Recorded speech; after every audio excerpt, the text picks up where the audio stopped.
Good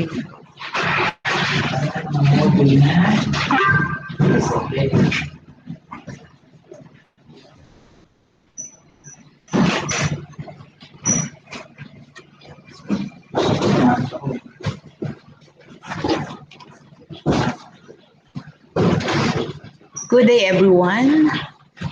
Welcome to grade 6 of our module, which is entitled Evaluating and Making Judgment. So this is not what you know, that you're going to judge a certain person or a certain thing. Here you're going to evaluate and judge some literary pieces that are included in this module. So kung makikita ninyo, ang picture na nandyan ay may hawak na timbangan. Sa ating pag-aaral ng mga panitikan, pwede natin itong i-apply. Paano natin i-evaluate ang isang literary piece? Sa week na ito ay inyong mapapag-aralan kung ano ang mga dapat i-consider sa pag-evaluate ng isang literary piece.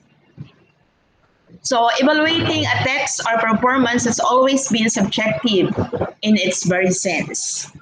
Subjectivity in giving judgment has always been an issue in terms of fairness. In addressing this concern, criteria have been helpful tools in establishing objectivity.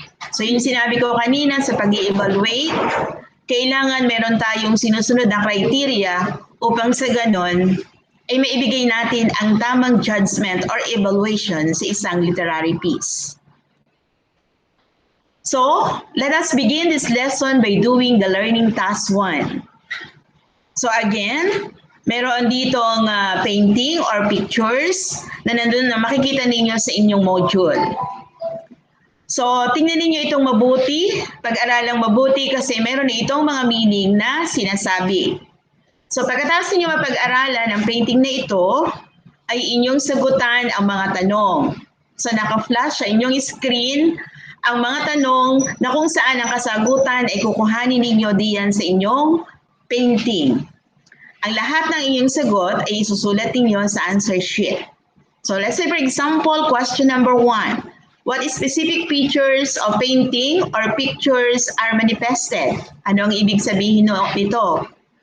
Ano yung nakapaloob na nakikita ninyo or sa tingin ninyo ay ipinakikita ng larawan?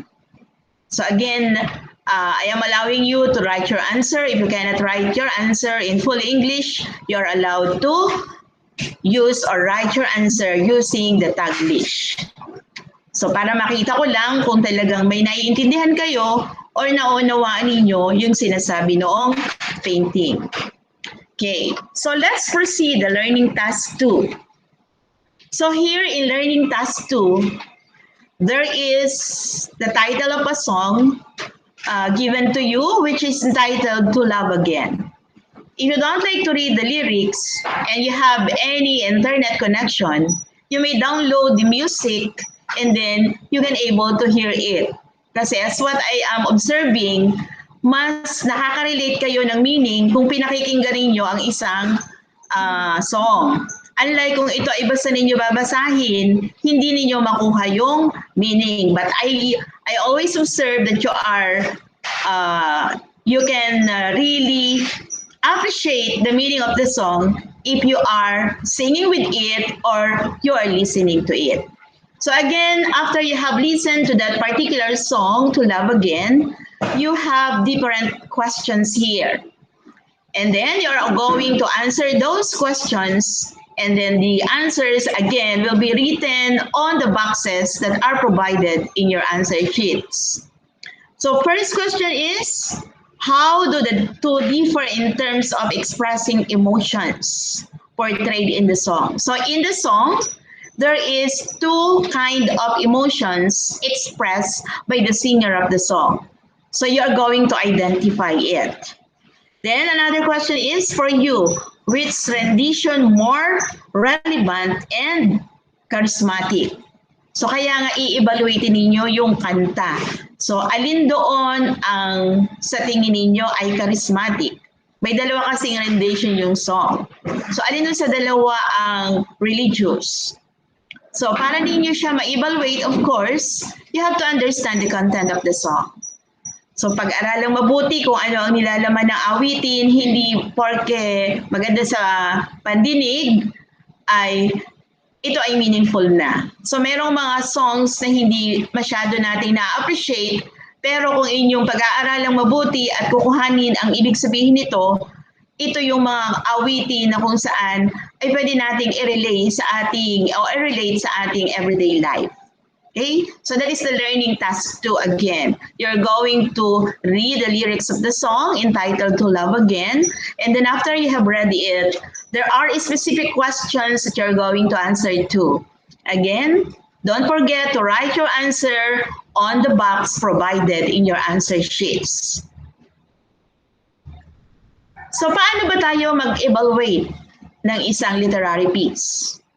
Sabi nga, making judgment.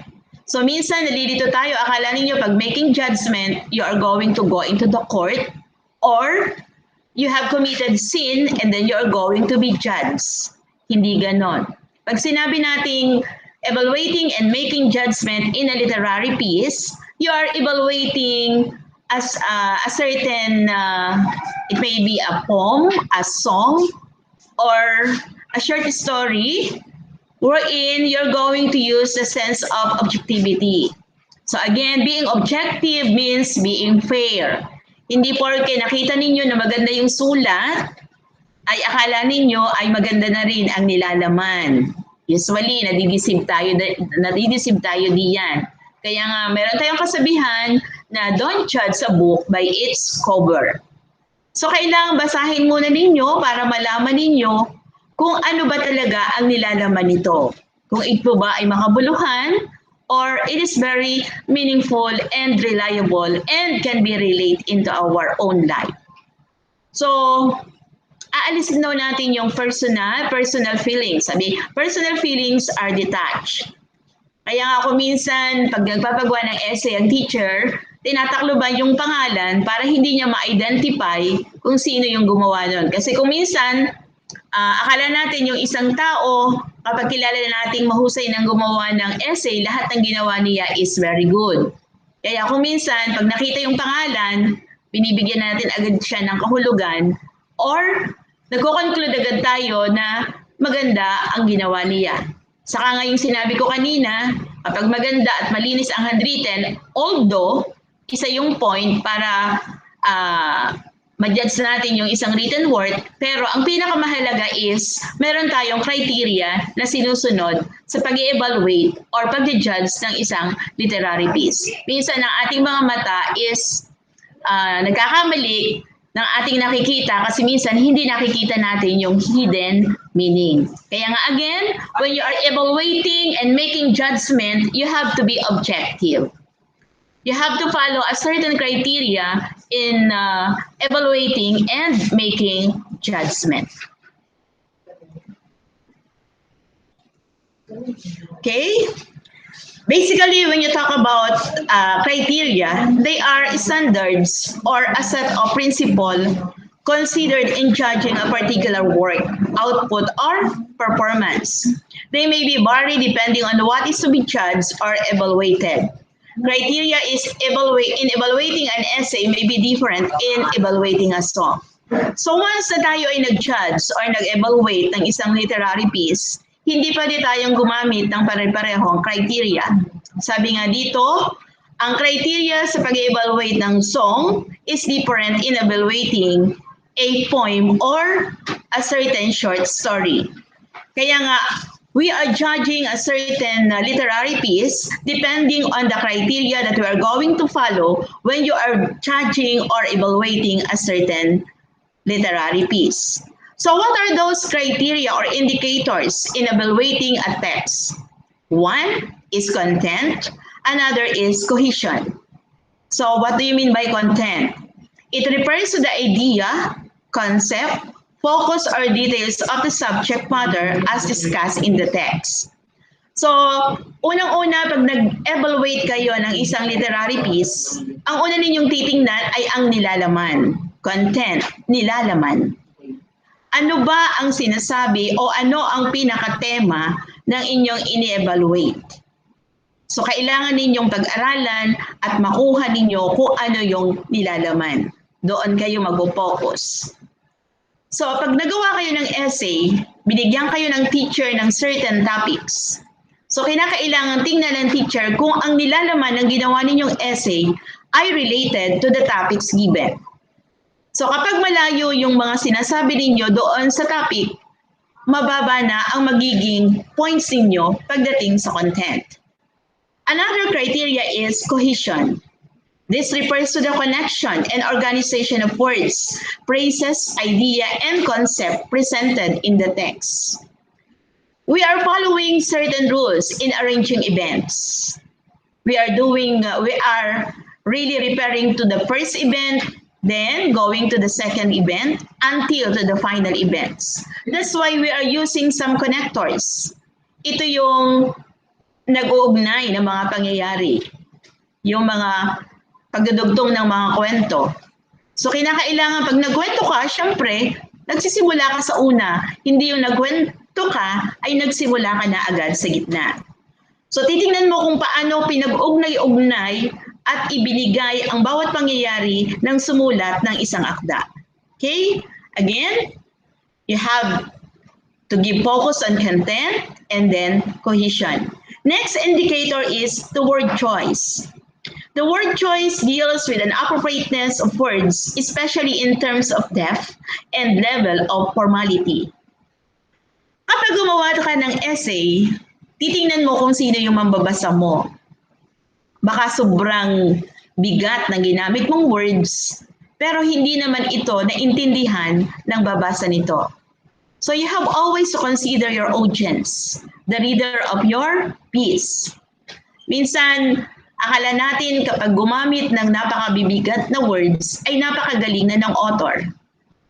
Pero hindi natin alam na yung kanyang mga words na ginamit ay hindi naman maabot ng pananaw o pang-unawa ng mga babasa dito. So titingnan mo, ang ginamit niya bang words ay simple but relevant? Ang ginamit ba niyang words ay easy to understand? Or ang ginamit ba niyang words ay talagang meaningful and can easily attract to the reader or to the audience that you are going to be to address what is the written works, what is the written work related to. Then another one is the tone. So tone refers to the emotions or feelings attached as expressed by the text. So tuwi tayo nag-aaral ng isang literary piece, lagi nating kinukuha, what is the tone of the story? Ano ba yung emotions na ipinapahayag ng story or ng isang literary text? Ito ba ay nagbibigay sa atin ng kasiyahan? Nagdadala para tayo magalit? Or di ba pag tayo nanood ng isang movie or isang teleserye, unang-una ay tinitingnan natin kung ito ay nakaka-move sa reader. So, ano yung words na ginamit nila doon para maramdaman natin kung ano yung sinasabi ng istorya. So, those are some of the indicators that you are going to consider when you're going to evaluate some literary text. One again is content, another one is cohesion, then next is the word choice, and then the tone. I forgot the other one, the grammar and the mechanics. So every time that you are writing a certain literary text, of course, you need to follow the correct usage. Tama ba ang pagkakagamit ng mga salita? Tama ba ang tenses na ginamit?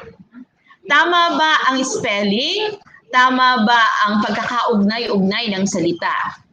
Kaya nga dapat ay tama ang inyong pagsusulat, kaugnay ng paggamit ng mga punctuation marks. Doon kasali yung mechanics. Refers to accuracy and punctuation and capitalization. Lahat yun ay kino-consider.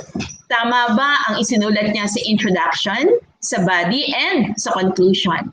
Lahat ba ng pangungusap ay nagsisimula sa malaking titik? Gumamit ba ng tamang punctuation marks? So ito yung isa sa indicator na pwede ninyong i-consider kung kayo ay nag-evaluate ng isang literary text. Again, what are those indicators? I'm going to repeat once more. One is the content. Next is cohesion. Then you have the grammar, the mechanics, the word choice, and the tone. So let's proceed to learning task 3. This is a very famous poem in, I think, grade 7. This poem is included in a narrative poem. It is entitled Ballad of the Mother's Heart. The night was dark, for the moon was young, and the stars were asleep and fair. The clouds were dark, and youth went out to see his maiden fair. So napaka-madamdami ng tulang ito na sinulat ni Jose Villa. Jose La Villa Tierra. I'm sorry, I cannot able to see the letters. So, by this time, in doing the learning task 3, you are going to evaluate and you're going to judge this written work.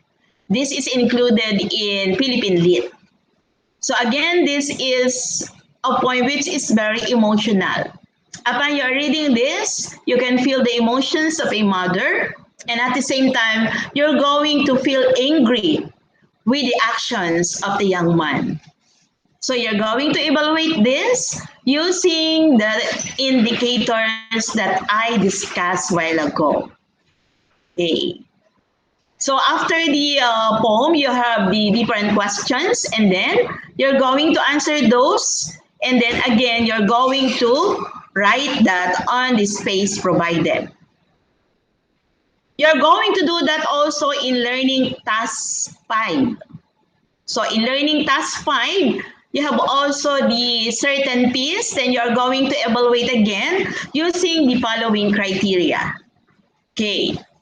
So here in learning task 6, you're going to analyze again the speech above and also the poem given to you, and then you're going to write the answers on the another column. So in the first column, you have the different indicators. You have the content, the cohesion, the grammar, mechanics, word choice, and the tone. So you're going to explain what you have observed regarding those literary pieces that you have in your module. So first, on the Ballad of the Mother's Heart, what is the content of it? You're going to explain. How about the events that was just there? Is it related? Is there any connection with one event with another event? Is the grammar correctly used? How about the mechanics? How about the word choice? So you are going to fill in this column one by one. As what I've said, let's for example, what is the content of the Ballads of the Mother Heart? Then, how do the different events connected with one another? So you're going to accomplish this task by supplying your explanation and observations regarding the literary piece that you have in your module, considering the use of different indicators. Okay, I think that is very clearly explained to you what you're going to do. Okay? And in the learning task 7, I think in your WHLP, I already said there that you're not going to do this learning task 7.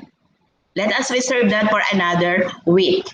And then you have another column, the same. You're going to analyze the literary text, and then you're going to do the different observations that you have gathered, explanations that you have gathered or observed in the different literary works that are included in your module, following again the different criteria. So paulit-ulit lang yung gagawin ninyo. Yun nga lang, iba-ibang literary piece ang inyong i-evaluate. My song, my poem, my speech. So may kanta, may talumpati, may tula. So iba-ibang literary text, pero gagamitin ninyo ay parehong criteria. Inuulit ko, ano yung mga criteria or indicators? Yan, content, cohesion, grammar, mechanics, word choice. This lesson is good for 2 weeks. Kaya lang nagawa pa rin ako ng supplementary learning task para gawin ninyo sa week 7. So kung ano yung ibinigay ko na answer sheets ngayong week 6, ayun ang inyong sasagutan, and then on week 7, bibigyan ko kayo ng another learning task. So ito lang yung lesson nyo for this week. I hope na kaya ninyo itong sagutan at pagbalik ninyo ng inyong mga answer sheets ay meron itong mga sagot. So tinatapos ko lang gawin at checkan lahat ng inyong answer sheets, and then ibabalik ko ito sa inyo at bibigyan ko kayo ng pagkakataon na para punan ang lahat ng mga katanungan na wala kayong sagot bago ninyo ito ilagay sa inyong sariling portfolio. So again, napakahalaga ng portfolyo yon kasi ito ay ibibilang ko sa inyong performance task. So grade 10 Ara, grade 10 Dau, and grade 10 Pili, meron kanya-kanyang color coding. Please follow it para hindi tayo magkamali. So by this time, I hope na ang inyong mga folder sa bahay ay ready na para pagbabalik ko ng inyong mga answer sheets, ito ay inyo lang ilalagay. So, in our part this week, hoping that you are continuing the learning by doing it by yourself. Just put discipline on yourself so that the learning that we want to impart you will be mastered by every one of you. Again, this is your teacher, Ma'am Inya, saying goodbye and thank you.